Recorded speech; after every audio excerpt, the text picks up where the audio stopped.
ਉਹ ਇਸ ਟਾਈਮ ਜਿਹੜਾ ਜਿਸ ਫਰੋਸ਼ੀ ਦਾ ਕਾਰੋਬਾਰ ਕਰ ਰਹੀ ਹੈ, ਠੀਕ ਹੈ। ਉਹਦੇ ਹੋਰ ਵੀ ਕਿੰਨੇ ਯਾਰ ਹੈਗੇ ਨੇ ਜਿਨ੍ਹਾਂ ਦੀ ਤਸਵੀਰਾਂ ਵੀ ਹੈਗੀਆਂ ਮੇਰੇ ਕੋਲ, ਸਭ ਕੁਝ ਹੈਗਾ ਮੇਰੇ ਕੋਲ ਮੋਬਾਈਲ ਡਾਟਾ ਰਿਕਾਰਡ ਵੀ ਹੈਗੇ ਨੇ ਮੇਰੇ ਕੋਲ ਉਹਨਾਂ ਕਿ ਹੁਣ ਮੈਂ ਕਹਿਣਾ ਸੀਗਾ ਮੈਨੂੰ ਮਾਰ ਦੇ, ਉਹਦੇ ਯਾਰ ਨੂੰ ਕਿਹਾ ਮੈਨੂੰ ਮਾਰ ਦੇ। 3 ਸਾਲ ਦਾ ਦਿੱਤਾ ਟਾਈਮ ਮੇਰਾ ਖਤਮ ਹੋ ਗਿਆ ਉਹਨਾਂ ਨੇ ਮੈਨੂੰ ਨਹੀਂ ਮਾਰਿਆ ਹੈਗਾ। ਹੁਣ ਉਹਨਾਂ ਨੇ ਮੈਨੂੰ ਨਹੀਂ ਮਾਰਿਆ, ਮੈਂ ਆਪਣੀ ਧੀਆਂ ਬਰਬਾਦ ਨਹੀਂ ਹੋਣ ਦਿਆਂਗਾ ਅਦਾਲਤਾਂ ਕਚਹਿਰੀਆਂ ਦੇ ਵਿੱਚ। ਜਿਸ ਤਰ੍ਹਾਂ ਮੈਨੂੰ ਚੈਲੰਜ ਕਰੀ ਉਹ ਵੀ ਚੈਲੰਜ ਕਰ ਰਿਹਾ ਵੇ ਕਿ ਠੀਕ ਹੈ ਭਾਈ ਅਸੀਂ ਹੁਣ ਤੇਰੀ ਧੀਆਂ ਨੂੰ ਰੋਲਾਂਗੇ, ਵੇਖ ਤੇ ਅਸੀਂ ਤੇਰੀ ਧੀਆਂ ਕੋ ਤੰਨਾ ਕਰਾਵਾਂਗੇ ਹੁਣ, ਤੇ ਮੈਨੂੰ ਇਨਸਾਫ ਕੌਣ देगा? मैं कितने जावा इंसाफ लैन वास्ते हूँ। अस्सलाम वालेकुम नाज़रीन, आपका मैं उस्मान रहमान चौधरी एक बड़ा ही दिलखराश वाक़या आप लोगों की खिदमत में लेकर हाजिर हूँ। मेरे साथ पाकिस्तान का सबसे मज़लूम तरीन शौहर मौजूद है। इसकी बीवी इसको धोखा देकर किसी और शख्स के साथ फ़रार हो गई, और ना सिर्फ ये बल्कि जो इसकी औलाद अपनी है वो भी अनफॉर्चुनेटली इसकी अपनी नहीं है। वो इसके निकाह में थी लेकिन इसके बावजूद वो रातें किसी और के साथ गुजारती रही। कौन सी ऐसी कमी आ गई थी जिसकी वजह से वो इनको धोखा दे गई? मुझे पहले शुरू में मुझे शक हो गया था 2008 में जब शादी हुई ना, 2 माह के बाद मुझे शक हुआ, तो मैंने कहा ये क्या मसला है। तो उसने कुरान पाक पे अलग उठा लिया और मैंने उस पर इतबार नहीं किया। मैंने जो उसने कुरान पाक उठाया मैंने उस पर इतबार किया। चूँकि मैं लाहौर का रहशी हूँ, वो नारंग मंडी गाँव की रहशी है, तो जब वो वहाँ पे जाके रहती थी वहाँ पे, तो वो उसका कज़न है, उनके ज़ाहिर उनका कज़न है, मैं उनके घर से आने जाने से नहीं रोक सकता था। फिर 2018 में मुझे पता चला कि इसके तो मुकम्मल तौर पे नजायज़ तल्लुकात हैं। तो मैं कैसे पता चला? कोई मोबाइल में आपने कोई वीडियो क्लिप देखे, कोई उसको बरहना पकड़ा, कैसे देखा?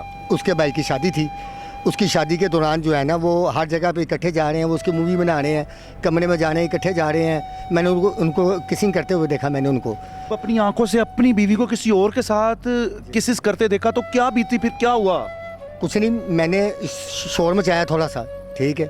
फिर बात का ये हुआ नहीं जी ये तेरी नज़र था तो खाएगा तेरी ये है वो है। मैं चंद महीने जो है ना मैं बिल्कुल खामोश हो गया मैं। उसके बाद मैंने मेरी मिस्सी से कहा कि ठीक है तुम्हारा उसका कोई ताल्लुक नहीं है किसी किस्म का? कहती नहीं है।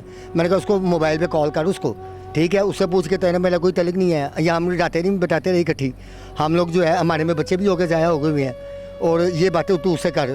तो क्या जवाब मिलता है उसका? उसने उसको फ़ोन किया तो उसने सारा जवाब जो है ना टोटल पॉजिटिव दिया उसको।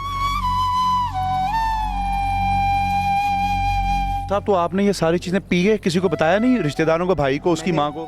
मैंने उसकी माँ को भी बताया, सबको बताया मैंने, ठीक है। फिर मैं उस लड़के के पास गया, मैं उन्होंने कहा इत्थों तक जरा तेरा बच्चा है ना बेटा साढ़े प्यार की निशानी की है, जा जाके DNA करा दे, जा जाके जो मर्जी कर। बात जब ओपन हुई ये वाली तो मुझे कहती है जी कि मैंने अगर एक बच्चा उसका पैदा कर लिया तो उसमें क्या हुआ है? इसमें तो कोई नहीं है, फिर क्या हुआ है?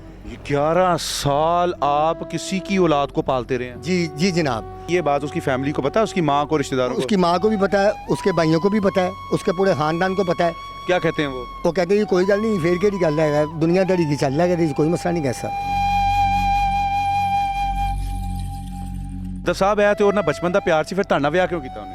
यही तो मैं उन्होंने कहना सके फिर मेरी जिंदगी का तो रोली, फिर अगों भी बच्चे जम लीते तो फिर तू छाड़ी दे, जे मैनू नहीं पता लगा सी तो छाड़ी देंदी इस काम नूं। दसा तुसी भी तो अपने आप को कुछ सही करो ना, तुसी अपना होलिया देखो। हर लड़की ये चाहती है कि उसका शोहर शाहरुख खान हो, तुसी शाहरुख खान लगदे हो, तुसी तो गरीबां दे शाहरुख खान नहीं लगदे। कुछ सही गया समय मैनू अटैक होया, ठीक है। अटैक किस चीज़ होया, क्यों होया? मैंने टेंशन की वजह कर BP शूट कर गया मेरा, एक्स्ट्रा शूट कर गया मेरा। शोहर जो है ना वो अपनी बीवी की सेक्सुअल जो ज़रूरियात है ना, एक जिस्मानी ज़रूरियात हैं, उनको पूरा नहीं कर पाता, जिसकी वजह से बीवी उसको छोड़ जाती है। तो आप अपनी बीवी की जिस्मानी ज़रूरियात पूरा करते थे? मेरा मेडिकल करवा लें, अगर मैं इस काबिल नहीं हूँ कि मैं एक या मेरे पास 10 औरतें भी मैं उनको भी पूरा कर सकता अल्हम्दुलिल्लाह। तो जड़ियाँ तड़ियाँ बेटियाँ ने दूसरी बीवी चुने? नहीं ऐसे बीवी जो मेरे टोटल कन्फर्म ने तड़ियाँ ने वो मेरा DNA करवाया मैं, मेरे को मैं चारा बच्चे का DNA करवा लेता सी, 4 बच्चे टोटल। वही बच्चा साबित होया कि जेरे बच्चे बारे च उन्हें कहा तो यार ने कहा मैंने कैसा डाग है। अच्छा मर्द को है बड़ी आसान गल है, बुढ़ी काबू नहीं ना आती तो उसके ऊपर इल्जाम लगा देते हैं कि जी बुढ़ी 2 नंबर है। किड्डी आराम ना तुसी गल कहती कि जिस्म फरोशी का कारोबार कर रही, तुहानू यकीन है कि बदला लै रहे हो? बस मैं यकीन है गल इस वजह कह सकना वा कि एक बच्चे एक औरत हराम दा बाल जम रही है, वो पिछे की रहता पूरे पाकिस्तान दे विच मेरा चैलेंज है कि मेरे सामने आके खलो, जज नूं आके कोई DNA दा आर्डर दवो, अगर मैं झूठा साबित होवां तो कलम पेंसिल जरा है ना मेरे हाथी फड़ाओ, मैं दी सलाह लिखा, मैंने कबूल है कि जज वो साइन कर दे। टुट गए हो वैसे इस बेवफाई तो बाद? ए देखो मैं अपने आप को किस तरह टॉर्चर किया वे, सिर्फ बेवफाई, सिर्फ बेवफाई। ए देखो जरा मेरा की हाल होया मेरा, सिर्फ अपने आप को मैं मारदा नहीं आवा, इस चीज़ का मैं छाती नहीं गा, बच्चा भी छाती देगा जो मेरा बच्चा है उन्होंने की कह के पुकारिया जाता। पापा सच कह रहे हैं झूठ कह रहे हैं? पापा सच कह रहे हैं। पापा से प्यार करते हो आप? यस। कितना प्यार करते हो पापा बहुत ज़्यादा। से? और मामा से? मामा से बिल्कुल नहीं। मामा से क्यों इतनी नफरत है? क्यों मामा से प्यार नहीं करते? नहीं गए थे हम, पापा के साथ ही गए थे। मैं इसके ऊपर कुछ नहीं कहूँगा नाज़रीन, मुझे इजाज़त दीजिए। मेरे इस वक्त मेरा जिस्म, मेरे अल्फाज मेरा साथ नहीं दे रहे। अल्लाह निगहबान।